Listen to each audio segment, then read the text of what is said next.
Oi, meu nome é André Cunha, sou do canal de YouTube Judicecast. Venho convidar a todos a se inscreverem nesse canal, porque tem assuntos muito interessantes da área jurídica. Agradeço a todos desde já.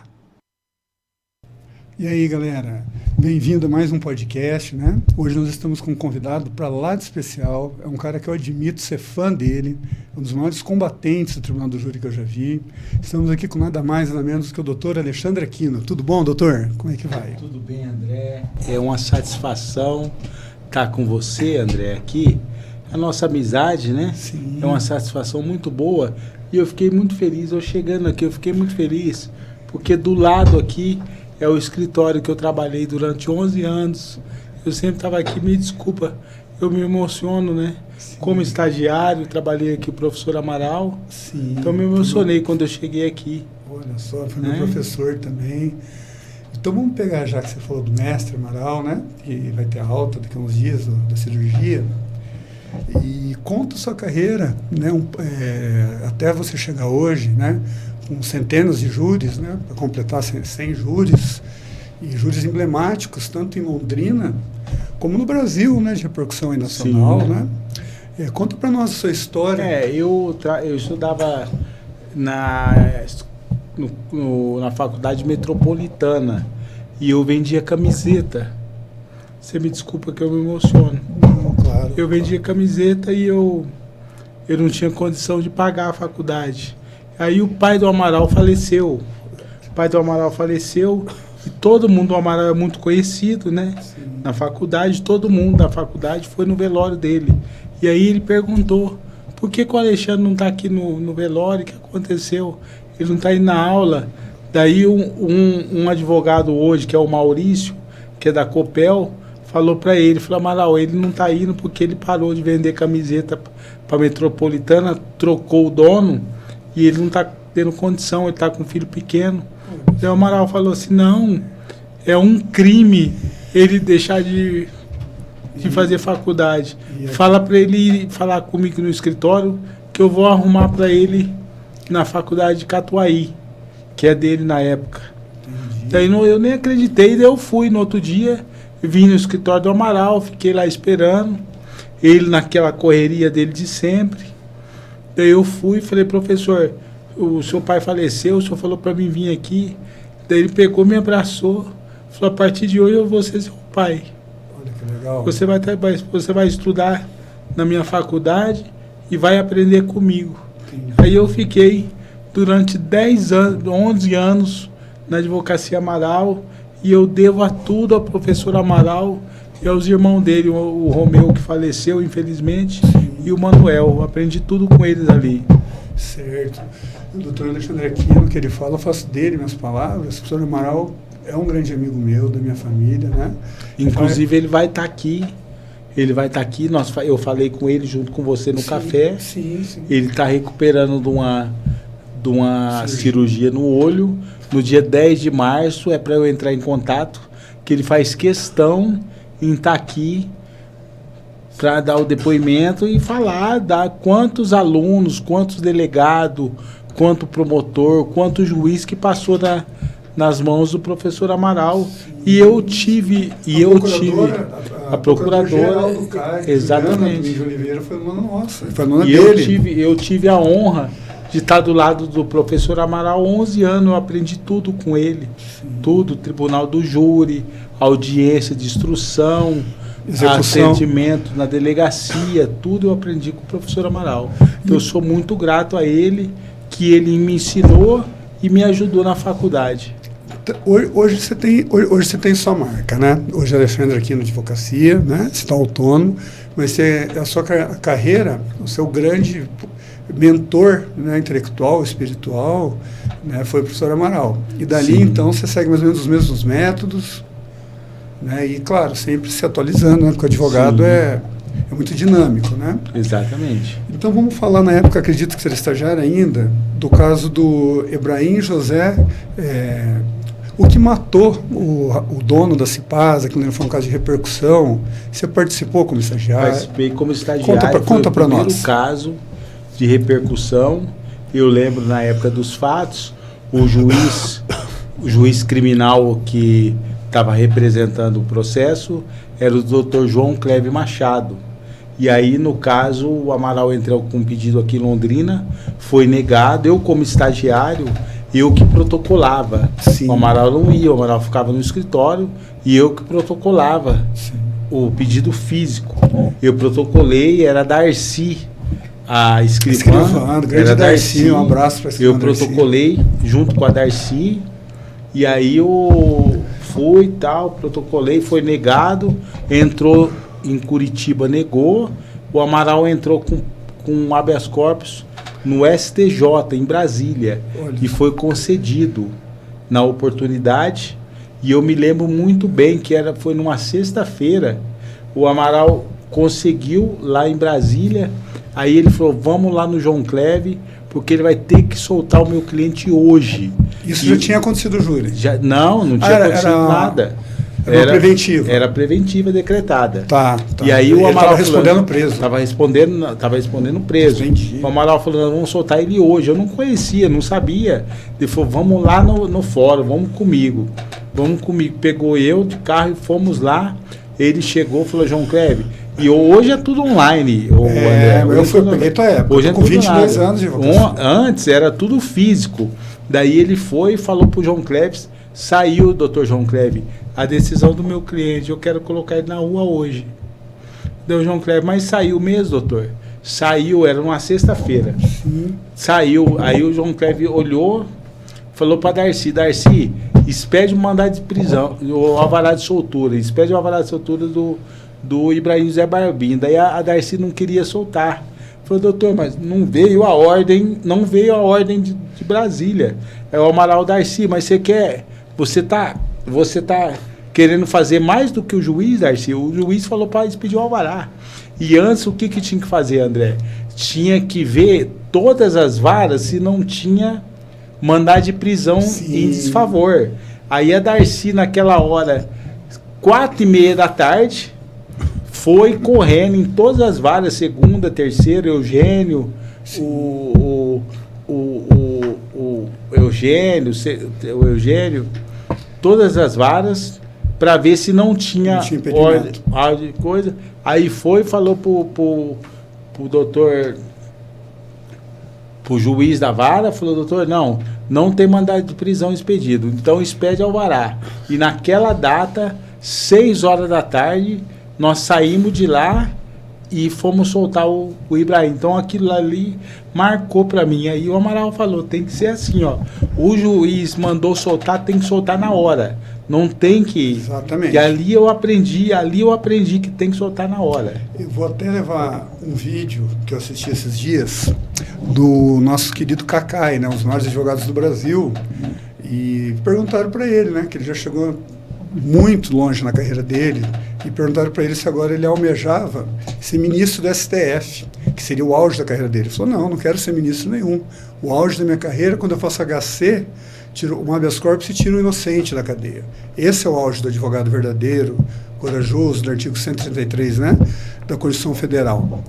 E o caso do doutor, também foi de repercussão, do médico e professor do Max Bento, que a esposa dele assassinou a amante. Isso. Esse daí você participou também. Participei também, mas esse caso da Maria Sueli da Costa Moura. Isso. Esse caso eu já trabalhei com o Amaral, já como advogado na execução penal. Certo. Eu ajudei na execução penal, eu fui com o Amaral para Presidente Prudente, e na ocasião, infelizmente, meu pai faleceu.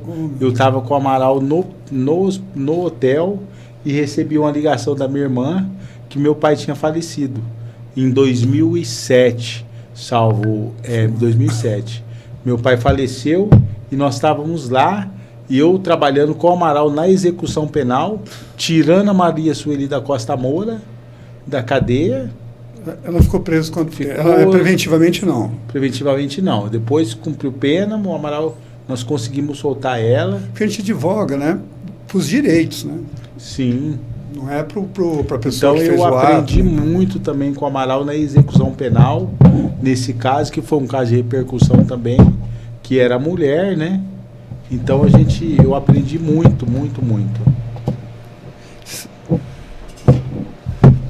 Deixa eu perguntar então. Então vamos agora um pouquinho mais dos júris que o doutor mesmo fez, né? Tem aqui escrito, ó, o Alan Borges, caso das 22 facadas. Isso. Conta como é que foi esse júri, como aconteceu o crime, qual foi o argumento. Foi em 2022. Ele desferiu 22 facadas na ex-companheira, né? E nós fizemos a defesa no plenário do júri.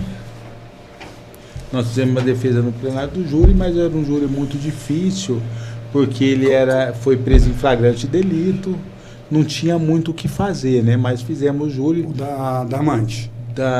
Do Alan Borges. Ah, não, perdão. Eu estou no Alan Borges, das 22 facadas, flagrante, não. Crime. Foi um júri muito complicado. Eu fiz a defesa dele no plenário do júri e depois, no final, eu não acertei com a família a questão de honorário na execução penal, né? E ficou com outro colega, mas eu fui bem no júri, fiz uma defesa muito boa. Dentro, porque todo mundo tem direito constitucionalmente resguardado, né? Fiz a defesa dele, exato. E o júri do Saulo de Tarso, 13 tentativas de homicídio? O júri do Saulo foi um júri bem complicado, foi um júri que durou mais de 36 horas, o júri, e eu consegui no Saulo uma decisão inédita. O Saulo hoje ele se encontra em liberdade, em prisão domiciliar, né? Ele com 33 anos de prisão para cumprir, mas ele cumpre hoje em prisão domiciliar. Tornozeleira na casa dele. Tornozeleira, prisão domiciliar monitorada. Por quê? Eu fiz o pedido, o Saulo virou inclusive meu amigo, ele vai na igreja comigo. Eu peço a autorização do juízo, ele vai na igreja comigo. Nosso excelentíssimo Roldão, né? Não, no caso é da vara de execução penal. Na vara de execução, tá certo. Tá certo, e aí o Saulo hoje cumpre pena em prisão domiciliar porque ele faz fisioterapia, ele tem bala alojada, né? Então eu demonstrei via documento que a penitenciária não tem como acomodar. A penitenciária não tem como acomodar. Não leva o preso para a cadeia, dirá levar o preso para a fisioterapia. Daí do Senhor brasileiro rasga a Constituição. O juiz entendeu por bem conceder a prisão domiciliar para o Saulo. Entendi. E você vai ter um júri agora, né? Do Wellington, do caso do Citotec, né? Essa é uma condição. Inclusive, eu vou como convidado participar, sim, né? Com certeza, você é meu convidado. Você é meu convidado. Vai ser uma honra fazer esse júri. Vai ser uma honra, nós vamos fazer esse júri. Depois nós vamos sair jantar, você vai ser meu convidado também. Senhor, doutor, que honra, viu? E aí é um júri bem complicado também, porque a acusação é que ele estava dando remédio abortivo, mas não tem prova suficiente que ele deu o remédio abortivo, então a defesa vai em cima da dúvida para tentar absolver o acusado. O famoso indúbio pro réu. E isso eu aprendi com o professor Amaral. Sim. O júri é de detalhe. Detalhes. É de detalhe, é tentar colocar dúvida no julgador, né? Para a gente tentar absolver. Não tem prova suficiente, não foi ele mesmo. Sim. Então nós vamos conseguir. Bater a absolvição. Vamos tentar a absolvição nesse caso. Sim. E agora eu ia te perguntar um pouco da sua experiência, o que você pode passar para os advogados que estão começando, os advogados que já atuam na área criminal, né? E para os estudantes. O que é advocacia criminal na tua vida? Fala da execução penal, como o cliente chega a você, como que é teu dia a dia como criminalista? O André, doutor André Evidente. Não, que isso. A advocacia para mim criminal, é um amor. Eu amo a advocacia criminal, eu amo. Eu acordo cedo, eu agradeço a Deus, eu agradeço a minha esposa, que é a pastora Angélica, que caminha comigo. Um abraço para a pastora.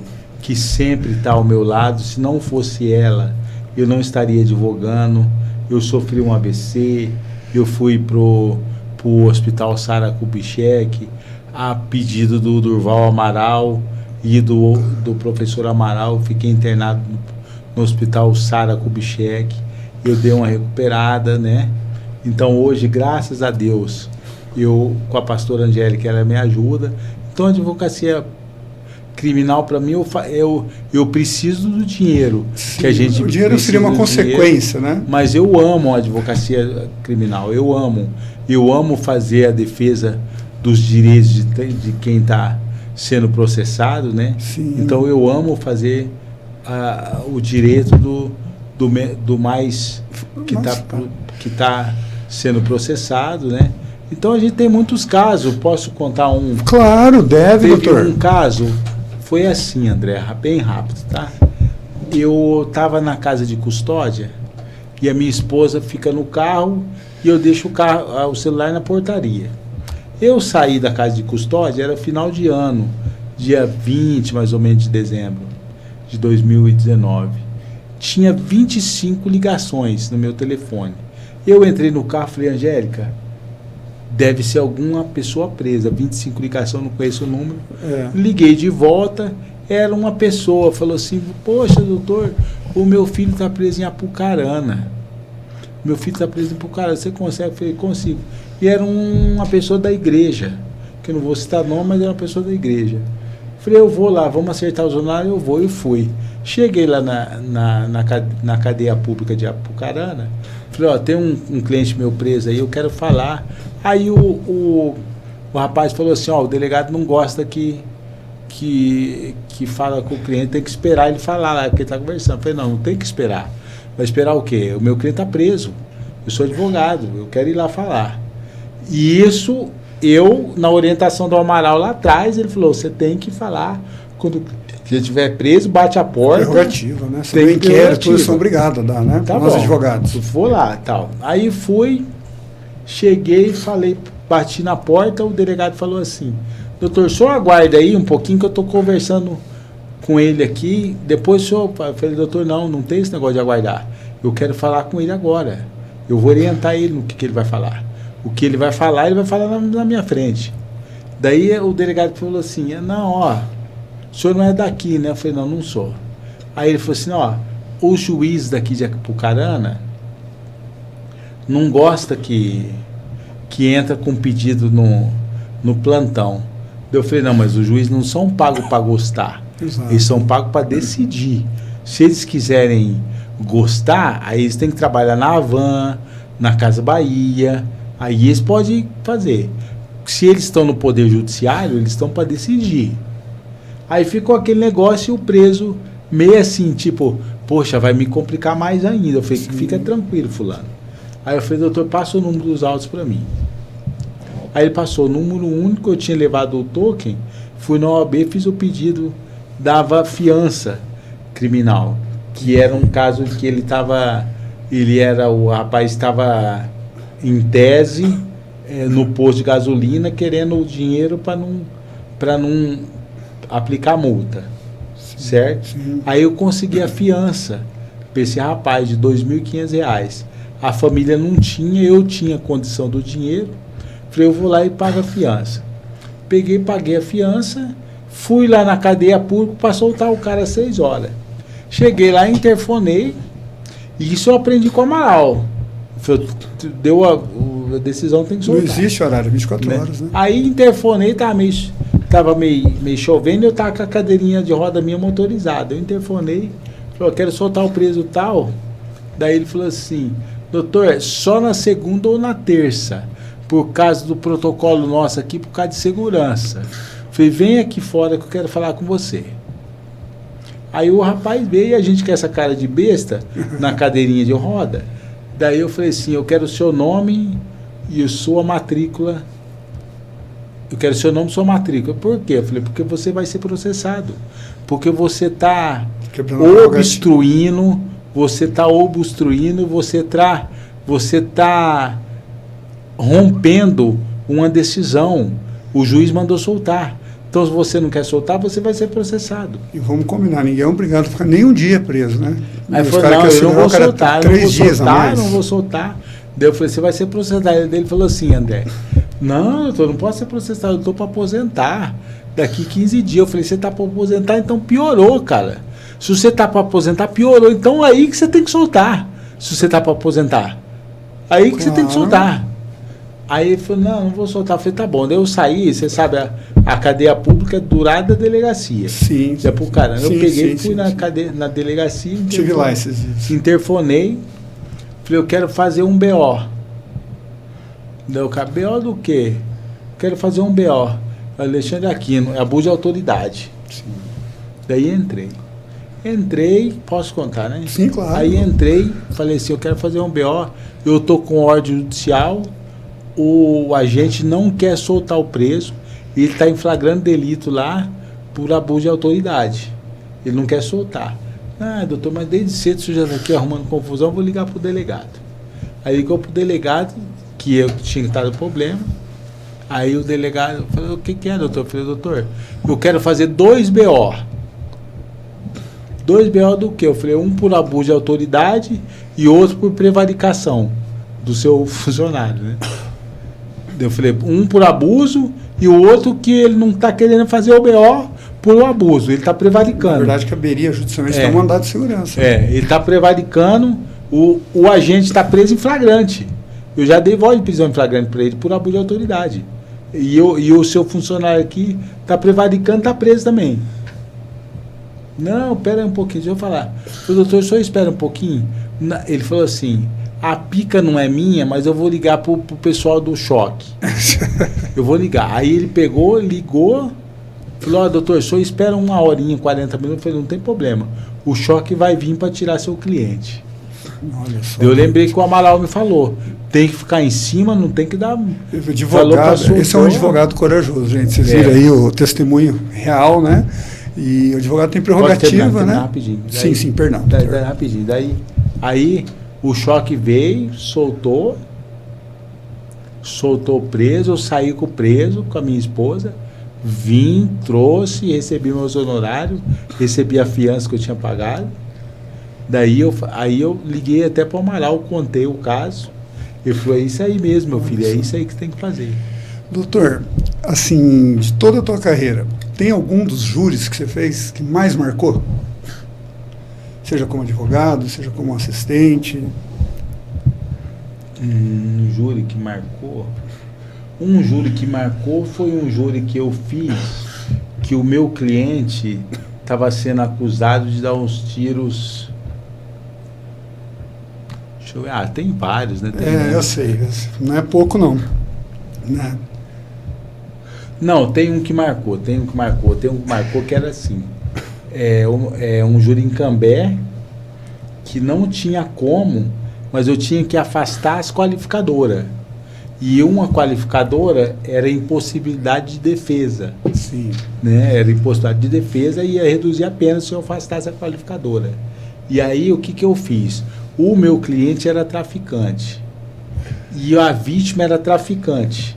O que eu fiz? Qual foi a minha tese da impossibilidade de defesa? Eu fiz a tese o quê no plenário? Eu falei, o traficante não pode alegar impossibilidade de defesa, porque é inerente ao fato. Se ele vende droga, a polícia vai matar ou o concorrente vai matar. Então ele tem que sempre estar esperto. Ele tem que estar esperto, porque se ele vende de droga, é inerente ao tipo.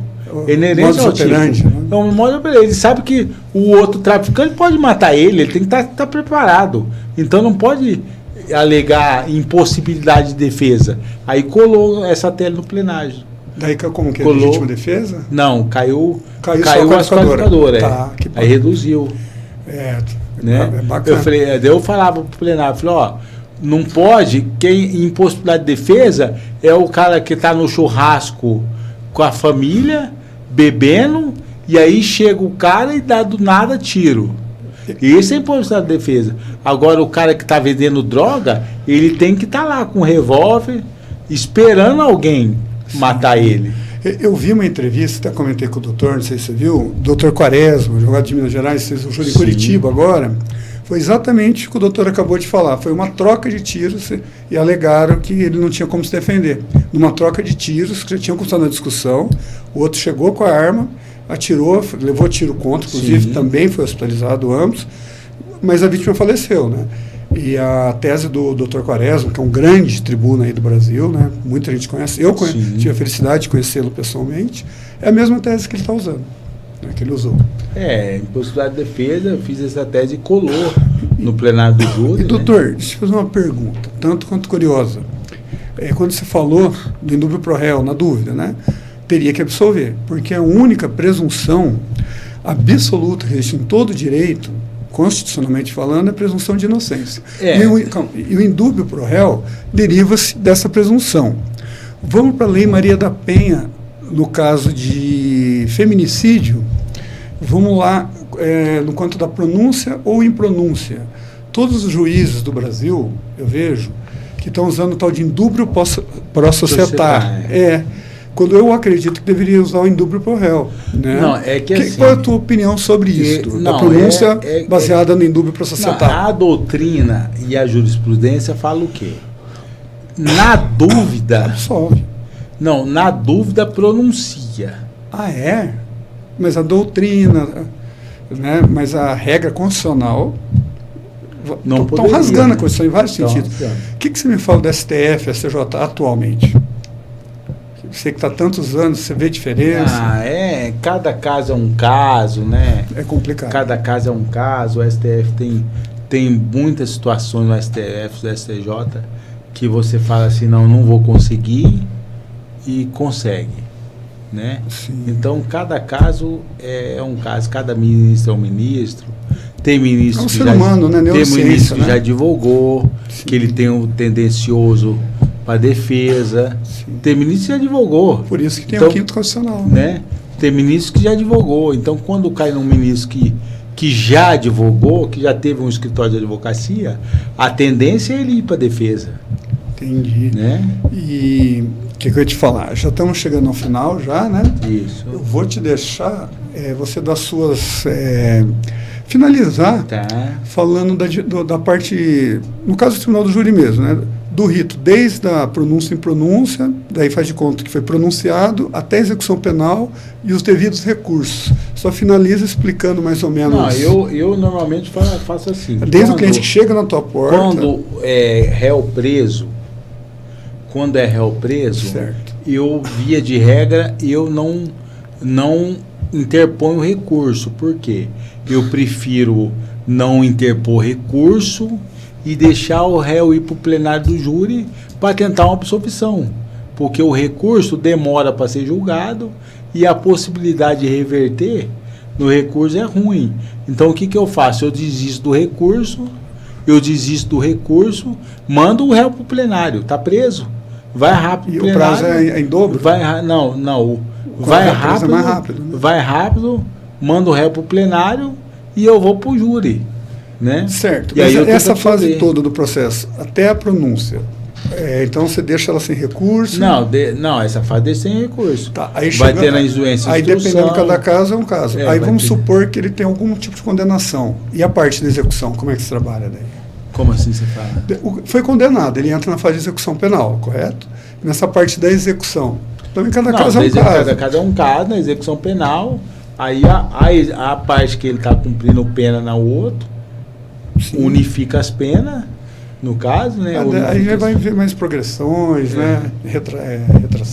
Detração, né? Detração, tenta colocar para trabalhar. O preso tem vários direitos, né? Tem vários direitos, tenta colocar para trabalhar. Hoje tem a vara de execução penal, tem convênio com várias empresas, né? Faculdade, dá para fazer. Vão e voltam. Que é o preso que quer trabalhar, o preso que quer se regenerar, ter a vida regressa, sim, o Estado hoje dá a possibilidade. Entendi. O preso não pode estar com o celular, o preso não pode estar fumando, o preso não pode estar brigando com a gente. Tem que ter disciplina. Mas se o preso tiver com disciplina, fala assim, não, eu quero trabalhar, eu quero ter minha vida voltada novamente, o juiz dá essa possibilidade. Olha só que bacana.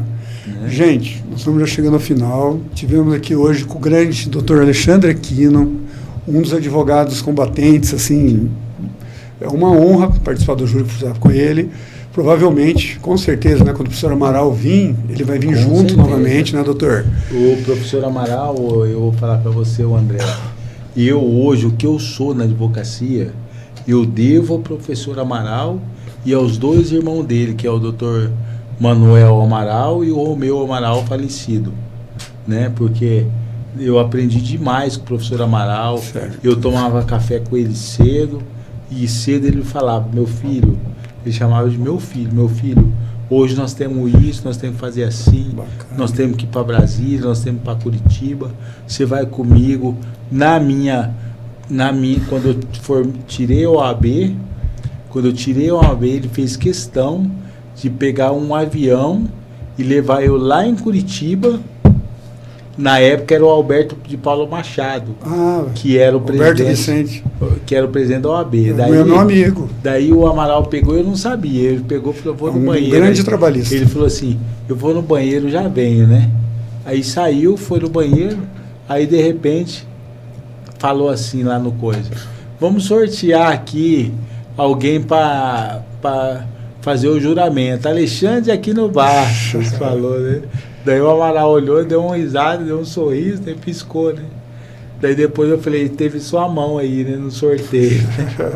Aí ficamos, aí eu almocei com o Durval, na casa do Durval, eu como advogado já, em 2008. O Durval, né, que foi nosso deputado, ele é afilhado do meu avô materno. E o Amaral é amigo de toda a minha família, né? Olha. Estivemos conversando. Então o Amaral, para mim hoje o Amaral é o melhor advogado aqui de Londrina, sem dúvida nenhuma, né? É um cara que é muito usado por Deus, sim, usado na advocacia criminal. E eu não posso deixar de fora o Diego Preze, né? Que trabalha com o Amaral, para mim é um gênio, é um professor da UEL, é um rapaz que eu admiro, viu, sim, Diego? Eu quero ser com nós aqui também nesse dia, viu? Isso. Dieguinho, o Diego, quando eu saio, ele entra. Ele entra, né? É um rapaz extremamente didático, estudioso. E é professor da minha esposa. Ele é professor da sua esposa? Professor da minha esposa. Diego é uma benção, cara. Converso com ele, vira e mexe aqui, né? E estamos chegando ao fim mesmo, né? Tá bom. É uma honra, André, inestimável, Alexandre, aqui. Você me dá essa oportunidade para mim, um advogado tão simples como honra é minha, simples. Você me dá uma oportunidade. Não, eu sou um fã, viu? Eu sou um fã do seu trabalho. E nós vamos tomar um café daqui a pouco, que hoje você é meu convidado. Correto. Tá? Gente, obrigado, viu? E estamos junto, continue nos seguindo, se inscrevendo, graças a Deus, viu? E obrigado mesmo aí pelo pessoal que está assistindo aí.